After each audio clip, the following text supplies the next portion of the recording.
Yujing goes hand in hand with mangoes. On top of fresh mangoes, pickled and dried mangoes are also very popular with people. Besides indulging in delicious food, you can also visit the nearby Mount Hutou.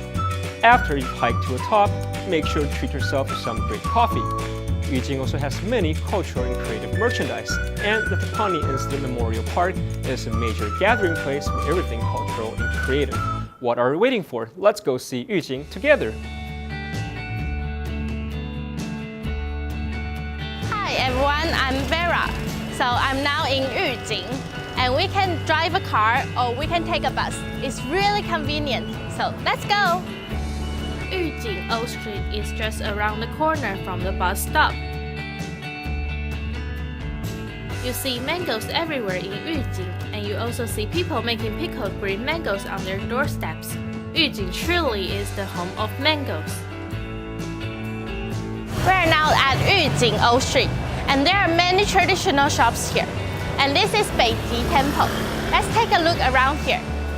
Beiji Temple is more than 300 years old. It was rebuilt in 1717 when Beiji Temple became its official designation. During the Tepani incident, many people were imprisoned here. As you walk into Beiji Temple, you are greeted by many turtles on the ground. Legend has it that a Taoist deity Xuanwu once subdued both the snake and turtle demon. Therefore, the turtles in the temple represent his power over them. It's rumored that turtles have been released here by followers since about 100 years ago. The turtles here are Chinese striped-necked turtles, which is endemic to Taiwan. They are sometimes called the Taiwanese terrapins. The turtles here are very cute, and they attract many visitors to the temple. Another thing worth mentioning is that the murals and door guards are painted by Pan Lishui. Pan Lishui was the recipient of the 1993 Ministry of Education Folk Art Heritage Award and was the first ever folk painter to receive the award. The artifacts in Beiji Temple, be it the murals or collages, are all worth checking out. After you are done admiring at Beiji Temple, you must check out Yujing Old Street as well. There are tons of ice shops along Yujing Old Street, and besides indulging in some mango ice, you can also try other mango-related products. There are mango cuisines, mango puddings, mango popsicles, dried mangoes, and pickled green mangoes. Wow, it's very mouth-watering indeed. Wow, it's so hot today, and now we are in Yujing. Of course, we have to have a mango ice, so let's come in. Wow, it looks so delicious, and let's see what's the ingredient inside. It's mango, and this is mango ice cream. And here is sugar. It's made by like brown sugar and Mr. Lu's special recipe. And here is the pickled mango. This pickled mango is so sweet, and because I'm afraid of sour, it's not sour, it's so good. 哇，老板，这个芒果青好好吃哦，怎么做的？ First, you must thoroughly wash the mangoes, peel them, and remove the pits before cutting them into strips. Then you add salt and rub it into the mangoes evenly. Next, you rinse off the salt with reserved osmosis water or our water and put the mangoes into jars with the salt and our water mixture. Then place them into the fridge for 2 hours. This time, the salt must be rinsed off again with our water, and the mangoes placed into jars with only our water and chill for another 24 hours in the fridge. In the next step, you drain the water and remove the mangoes from jars only to place them back into jars again with sugar. A layer of mango should be stacked on top of a layer of sugar until the jar becomes full. And now you are done pickling green mangoes. Now that is it for 2 more days, and you will be able to enjoy some deliciously crunchy pickled green mangoes. 我们不止芒果青好吃，我们的芒果干也非常的棒。我们都是采用农委会推广的集园圃系统的芒果，有效的管理农药，所以这样的芒果干是非常的安全的。Mira， 那你试试看啊。 Wow, this dried mango is so delicious, and it keeps the original mango smell, and it's not too sweet. It's so good. If next time you got a chance to come to Yujing, don't forget every mango products, and you can take some souvenirs back. We are now in Hutou Mountain. People like to go into the mountains on their day off. But besides hiking, we can also have a cup of coffee and take a rest. So follow me, let's go have a try. Hutou Mountain is situated with Yujing Zuwei village and is also Yujing's highest point. After taking the Nanzhuang police station by force in 1915, Yu Qingfang and his fellow rebels took over the mountain in preparation for attacking the Taipaning sub-prefecture, but the mission failed. In 1981, the Yu Qingfang monument was set up on the mountain top. The views at Hutou Mountain is very well known as you get a bird's-eye view of Yujing Basin.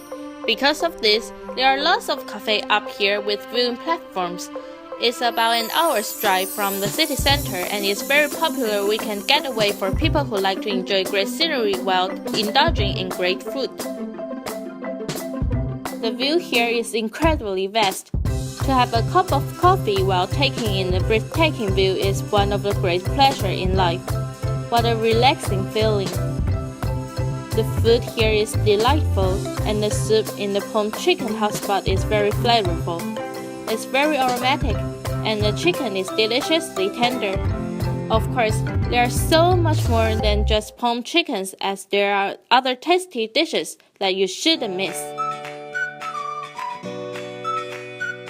Community development is all the rage of Tainan these days and has gained much popularity from the public.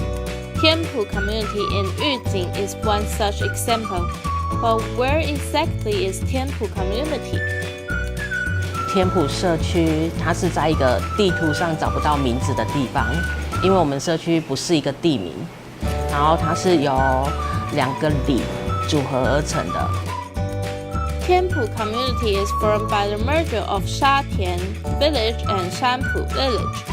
Because the center of worship for the residents of Shatian is the Xingtianwang Temple, they've decided to combine the word Tian with the word Pu in Shanpu village.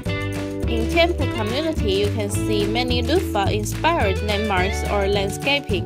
But why loofahs? 在玉井嘛，很有名的就是芒果。如果以芒果做发展的话，玉井如果说有10个社区，10个社区都是用芒果做发展，这样会比较没有发展性，也没有特色。Because of this, environmental protection became Tianpu community's central theme. As we think about what kind of crops are better for the environment and what kind of agricultural practice is better for the land.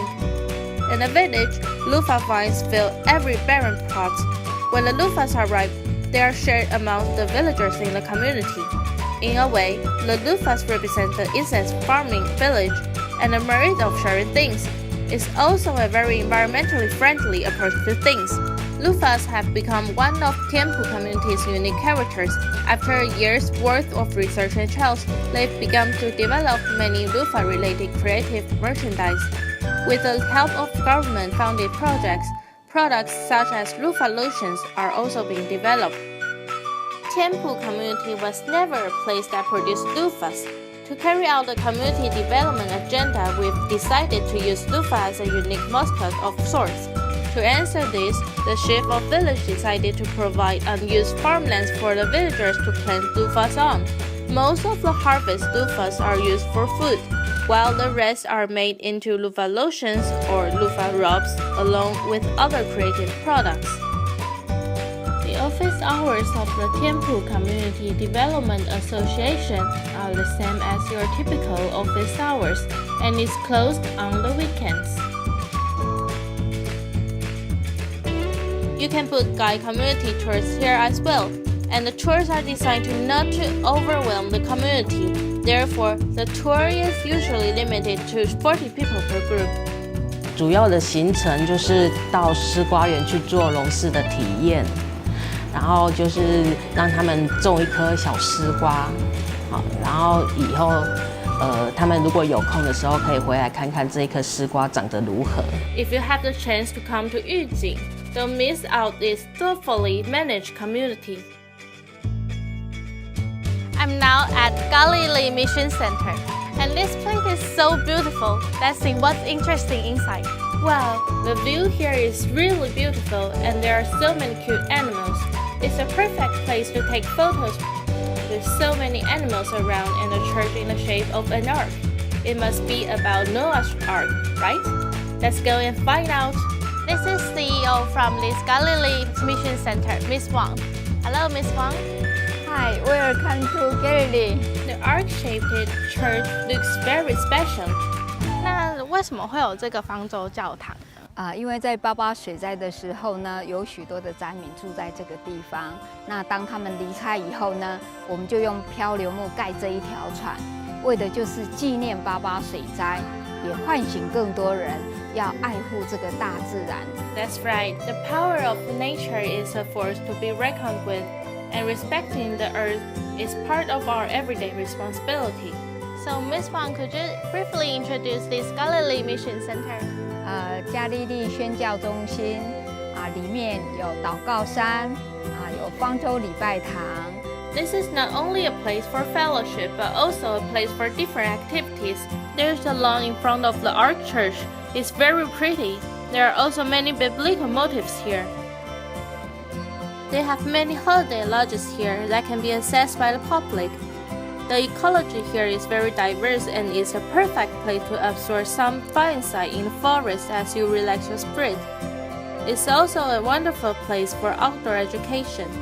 Camping is all the rage these days, and they also happen to have a very comprehensive campsite.